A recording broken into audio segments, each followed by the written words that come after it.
I believe that is the reason why the devil has sidetracked people on the ministry of the Holy Spirit. నేను అనుకుంటాను ఈ కారణం చేతే అనేక మంది ప్రజలను పరిశుద్ధాత్మ దేవుని పరిచర్యను గురించి ప్రజలను తప్పుదోవ పట్టిస్తూ ఉంటాడు సాతాను. He's deceived them and said the Holy Spirit comes, you'll have so many gifts to heal and speak in tongues and all that. కనుక అతను ఏమంటాడంటే పరిశుద్ధాత్మ మీలోకి వచ్చినప్పుడు రకరకాల వరాలు ఉంటాయి, మీరు స్వస్థపరుస్తారు, భాషల్లో మాట్లాడతారు, ఇట్లా ఏదైనా చేస్తారు. I'm not against any of these gifts. I believe in all of them. ఈ వరాల గురించి నేనేం వ్యతిరేకంగా ఏం మాట్లాడలేదు, అవన్నీ నమ్ముతున్నాను. I say that's not the primary ministry of the Holy Spirit. అయితే పరిశుద్ధాత్మ యొక్క ప్రాథమికమైనటువంటి పరిచర్య అది కాదు. I mean, it's even a simple person can understand that. ఒక సామాన్యంగా ఆలోచించే వ్యక్తి కూడా గ్రహించగలడు. I ask people, what does an evil spirit make people? నేను అడుగుతాను, దయ్యపు ఆత్మ ఒక వ్యక్తిని ఏం చేయిస్తుంది? It make people evil. ఆ ప్రజలను చెడుగా చేస్తుంది. Unclean spirit అపవిత్ర ఆత్మ will make people unclean. ప్రజలను అపవిత్రులుగా చేస్తుంది. Evil spirit will make people evil. దుష్ట ఆత్మ ప్రజలను దుష్టులుగా చేస్తుంది. Unclean spirit will make people unclean. అపవిత్ర ఆత్మ ప్రజలను అపవిత్రంగా చేస్తుంది. Holy spirit will make people what? పరిశుద్ధాత్మ ప్రజలను ఏ రీతిగా చేస్తుంది? Holy. పరిశుద్ధంగా చేస్తుంది. It's so simple, any child can answer that. ఇది చాలా సామాన్యమైన సంగతి, ఏ చిన్న బిడ్డైనా దీనికి జవాబు. Why is it so many people who say they are filled with the Holy Spirit are not holy? అయితే అనేక మంది పరిశుద్ధాత్మ చేత నింపబడకుండా పరిశుద్ధులను ఎట్లా చెప్పగలరు? Haven't you seen people filled with an evil spirit, thoroughly evil? మరి దుష్ట శక్తితో నింపబడినటువంటి ప్రజలు చూసారా? ఇప్పుడు దుష్టత్వంతోనే ఉంటారు. Is the evil spirit more powerful than a Holy Spirit? పరిశుద్ధాత్మ కంటే దుష్ట శక్తి అధికమైన శక్తి కలిగి. Evil spirit can make a fellow thoroughly evil, but Holy Spirit cannot make a person holy. మరి ఒక దుష్ట శక్తి ప్రజలను ఎంతో దుష్టులుగా చేస్తున్నప్పుడు పరిశుద్ధాత్మ ప్రజలను పరిశుద్ధులుగా చేయలేరా? It's a terrific work of deception the devil has done. అపవాది ఎంతో మోసయుక్తమైనటువంటి మాటలతో ప్రజలు మోసగిస్తున్నాడు. Jesus said, when you know the truth will set you free. యేసుక్రీస్తు ప్రభువారు అన్నారు, మీరు సత్యమును గ్రహించినట్లా సత్యం మిమ్మల్ని So స్వతంత్రులుగా think of చేస్తుంది. this first of all, the Spirit will come in you. మొట్టమొదటిగా ఈ సంగతి దీని గురించి ఆలోచించండి. ఈ ఆత్మ మీ లోపలికి వస్తుంది. The second thing I told you is he's the Spirit of truth. రెండోది మీకు చెప్పింది ఏమిటంటే ఆయన సత్య స్వరూపయోగ ఆత్మ. That means he'll make you real. అంటే మిమ్మల్ని నిజమైన వాస్తవమైన Real means what you are outside, you will be inside also. నిజమైన వ్యక్తి అంటే బయటికి ఎట్లా కనిపిస్తున్నారో లోపల కూడా అట్లానే You ఉన్నారు. won't be like Ananias. అననీయ వలే ఉండరు. You'll be like Jesus Christ. యేసుక్రీస్తు ప్రభువారు What he was outside, he was inside. ఆయన బాహ్యంగా ఏం కనిపించాడో లోపల కూడా అంతే. When he showed love to the lepers, he really loved the lepers from ఆయన inside. కుష్ఠ రోగుల ఎడల ప్రేమ చూపించినప్పుడు నిజంగా ఆయన హృదయంలో వారిని It ప్రేమించాడు. was not pretending to love them. ఏదో వాళ్ళని ప్రేమిస్తున్నట్టు There నటించలేదు. was no pretending love in Jesus towards anybody. యేసుక్రీస్తు ప్రభువారిలో ఎవరిని గురించి కూడా నటించే ప్రేమ లేదు. He was truth.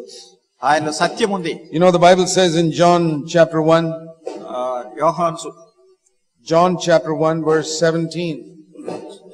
John Gospel chapter 1. యోహాను సువార్త మొదటి అధ్యాయం 17వ వచనం. That the law came through Moses, but truth came through Jesus Christ. ధర్మశాస్త్రం మోషే ద్వారా అనుగ్రహించబడును, కృపయు సత్యమును యేసుక్రీస్తు ద్వారా కలిగెను. Truth came through Jesus Christ. సత్యము యేసుక్రీస్తు ద్వారా వచ్చింది. Was there no truth in the world before Jesus Christ? యేసుక్రీస్తు ప్రభువారు రాకముందు లోకంలో సత్యం లేదా? I told you there was not a scientific truth, mathematical truth in the world. నేను చెప్పాను, ఈ లోకంలో విజ్ఞాన సంబంధమైనటువంటి సత్యం ఉంది, లేకుంటే గణిత శాస్త్ర సంబంధించిన సత్యాలు ఉన్నాయి. What is the meaning of truth came through Jesus Christ? యేసుక్రీస్తు ప్రభు ద్వారా సత్యం వచ్చిందని అర్థం It ఏంటి? means Elijah had no truth. మరి ఏలియాకి సత్యం లేదనా? John the Baptist didn't have it. బాప్తిసం యోహాను సత్యం లేదనా? Moses didn't have it. మోషేకి సత్యం లేదనా? Nobody had it. ఎవరికి సత్యం It లేదు? came through Jesus Christ. యేసుక్రీస్తు ప్రభువారి ద్వారా వచ్చింది. Which truth? ఏమిటి సత్యం? They had the Bible in the Old Testament. పాత నిబంధనలో పరిశుద్ధ గ్రంథం ఉంది. That was the Bible there. అదే వాళ్ళకున్న That Bible. was God's word. అది దేవుని యొక్క వాక్యం. The truth here means reality. ఇక్కడ సత్యం అంటే వాస్తవికత. That means what you are outside, you are inside. అంటే మీరు బయటికి ఏం కనిపిస్తున్నారు, లోపల కూడా అదే ఉండాలి. Nobody could have that in the Old Testament. పాత నిబంధనలో ఎవరు అట్లాంటిది కలిగి లేరు. Not Elijah, not Moses, not John the Baptist. ఏలియా లేదు, మోషే లేదు, బాప్తిసం యోహాను కూడా లేదు. Jesus was the first person. యేసుక్రీస్తు ప్రభువారు మొదటి వ్యక్తి. And now he said we can be like that. మరి ఇప్పుడు ఆయన అంటున్నాడు మనం కూడా అట్లా ఉండగలమని. The Holy Spirit of truth will come in you. పరిశుద్ధాత్మ యొక్క సత్యం మీలోనికి వస్తాడు. And I was born again. నేను తిరిగి జన్మించినప్పుడు I was not like that. నేను అట్లా లేను. For 16 years after I was born again, నేను తిరిగి జన్మించిన తర్వాత 16 సంవత్సరాలు after I was baptized, నేను బాప్తిసం I తీసుకున్నాను. became a full-time worker. పూర్తి దేవుని సేవలోకి వచ్చిన తర్వాత I have to confess one thing. నేను ఒకటి ఒప్పుకోవాల్సి వచ్చింది. My inside and outside were different. మరి నా బయటికి కనపడేది లోపల ఉన్నది వేరువేరుగా ఉన్నాయి. I was preaching things which are not true in my life. నా జీవితంలో సత్యం కానటువంటి సంగతులను బోధిస్తున్నాను. I was preaching things which are not true in my family life. నా యొక్క కుటుంబ జీవితంలో సత్యం కానటువంటి సంగతులను బోధిస్తున్నాను. But I was preaching. కానీ బోధిస్తున్నాను. It was according to the Bible.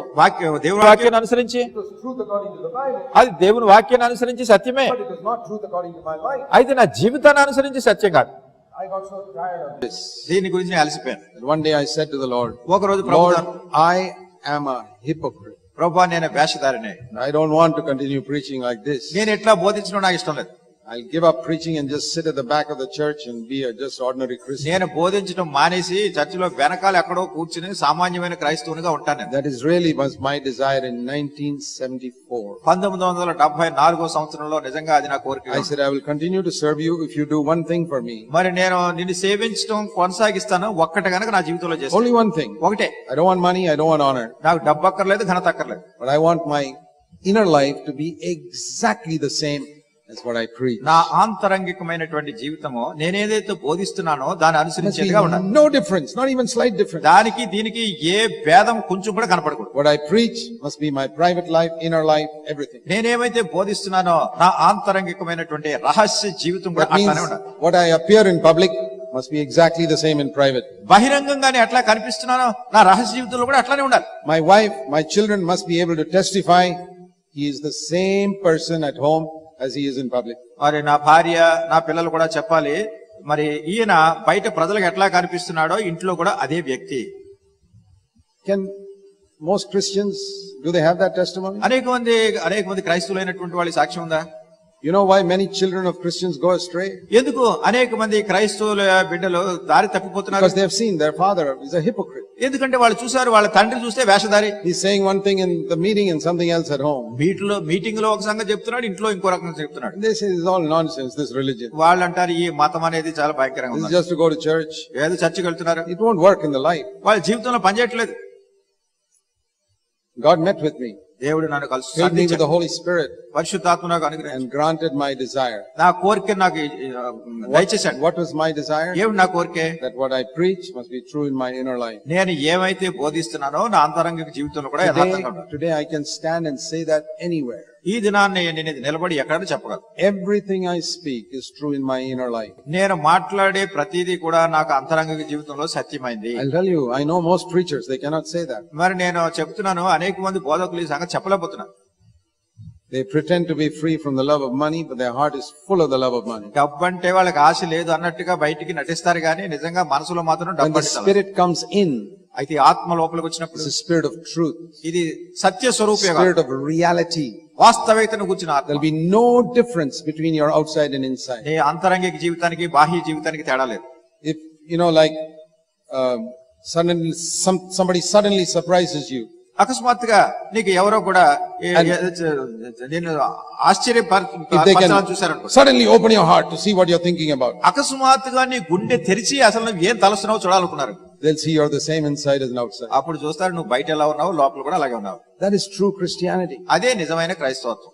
That is the way God wants every one of you to live. మరి దేవుడు ప్రతి ఒక్కరిని కూడా ఆ రీతిగా I want to జీవించాలి. say, Lord, you say to the Lord, Lord, I will not rest until you make that real in my life. ఓ ప్రభా, ఇది నా జీవితంలో వాస్తవం చేసేంత వరకు నాకు నెమ్మది ఉండదు. I think for 6 months I prayed and fasted and sought God and said, Lord, do it in my life. 6 నెలలుగా నేను ప్రార్థన చేసి ఉపవాసం ఉండి ప్రభుని అడిగి, ప్రభా ఇది నా జీవితంలో No, వాస్తవంగా చేయమని అడిగాను. if you're desperate, God will do it.